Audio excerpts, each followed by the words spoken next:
퇴직 이후의 공백 우리는 왜 그것을 고독이라 부르는가? 퇴직하고 나면 뭐 하면서 사세요? 이 질문 앞에서 많은 은퇴자들이 잠시 말을 멈춘다. 직장에 다니던 시절 하루의 의미는 출근 시간과 퇴근 시간 사이에 있었다. 회의와 보고서 성과와 평가가 삶의 리듬을 대신 만들어주었다. 그런데 퇴직과 함께 그 리듬이 사라진다. 알람은 더 이상 울리지 않고 명함은 서랍 속에 들어간다. 그 순간 찾아오는 공백을 우리는 흔히 고독이라고 부른다. 그러나 이 고독은 정말 피해야 할 감정일까?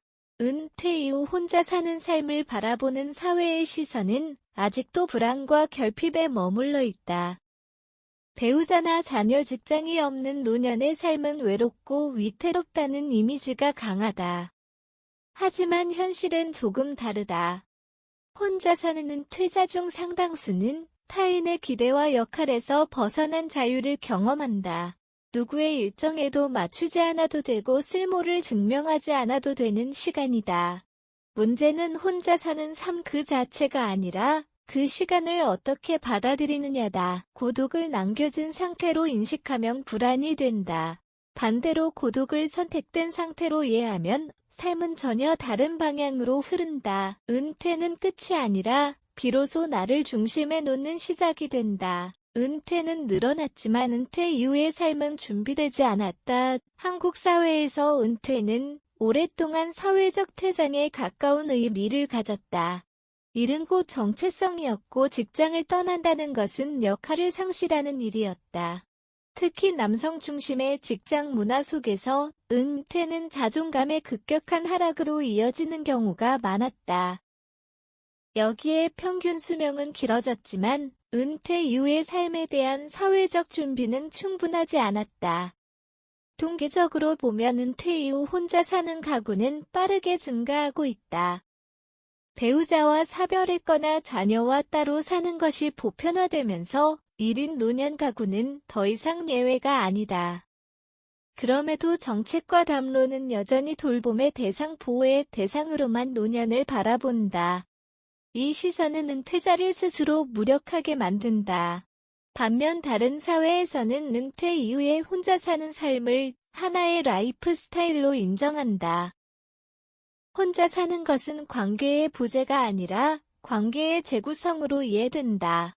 필요한 사람과 맞연결되고 원하지 않는 관계에서는 물러날 수 있는 권리가 존중된다. 이 차이는 은퇴 이후의 삶의 질을 크게 갈라놓는다. 결국 은퇴 후 행복의 조건은 동거 여부가 아니다. 얼마나 자기 삶을 주도적으로 설계하느냐가 핵심이다. 혼자 사는 삶은 준비 없는 상태에서는 불안이 되지만 준비된 상태에서는 가장 안정적인 형태의 자유가 된다.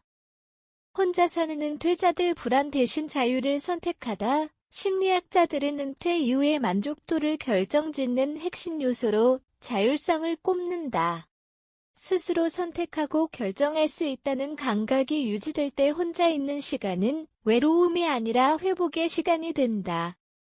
반대로 타인의 시선과 비교 속에 머무르면 사람들 속에 있어도 고립감을 느낀다. 사회학적 관점에서도 혼자 사는 은퇴자의 삶은 단순하지 않다. 이들은 오히려 새로운 관계망을 형성하는 데 적극적이다. 지역 커뮤니티, 취미 모임, 봉사활동 등을 통해 느슨하지만 지속 가능한 관계를 만든다. 혈연이나 직장 중심의 관계보다 부담이 적고 갈등도 덜하다. 경제적 관점 역시 중요하다. 혼자 사는 은퇴자는 지출 구조를 단순화할 수 있다. 과시적 소비에서 벗어나 자신에게 필요한 것에만 돈을 쓴다. 이는 노후 불안을 줄이는 데도 도움이 된다. 돈을 많이 버는 것보다 적게 써도 불안하지 않은 구조를 만드는 것이 핵심이다. 이처럼 은퇴 후 혼자 사는 삶은 결핍의 결과가 아니라 다양한 선택의 교차점에서 만들어지는 삶의 형태다. 문제는 이 가능성을 사회가 충분히 말해주지 않았다는 데 있다. 행복한 인생을 만드는 4가지 생활 기술은 퇴후 행복하게 혼자 살기 위해 가장 먼저 필요한 것은 시간 사용의 재설계다. 직장에 다니던 시절의 시간표를 그대로 유지하려 하면 실패한다. 출근 없는 하루의 출근 시간에 긴장감을 억지로 채울 필요는 없다. 대신 하루에 반드시 해야 할 최소한의 루틴을 만든다. 산책, 독서, 간단한 집안일 같은 작고 반복 가능한 활동이 좋다. 이 루틴은 삶의 중심을 외부가 아니라 나에게 두게 만든다.